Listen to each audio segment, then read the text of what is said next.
നമ്മുടെ യുവജനങ്ങളുടെ ഒരു പങ്കാളിത്തം അല്ലെങ്കിൽ യുവജനങ്ങൾ കടന്നു വരണമെന്ന് ഇന്നത്തെ ജനത തീരുമാനിച്ചു എന്നുള്ളതിന്റെ റിസൾട്ടാണ് ഇന്ന് ഇവിടെ നമ്മൾ കണ്ടിരിക്കുക.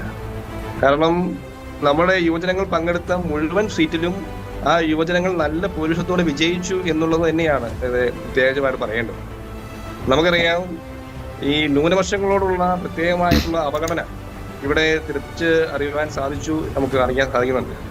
JB ഘോഷി കമ്മീഷന്റെ റിപ്പോർട്ടുകൾ പൂഴ്ത്തിവെക്കുകയും ന്യൂനപക്ഷങ്ങളുള്ള അവഗണനയും നമുക്ക് ഇവിടെ പ്രതിഫലിച്ചു എന്നുള്ളത് എടുത്തു പറയേണ്ട ഒരു കാര്യം തന്നെയാണ്.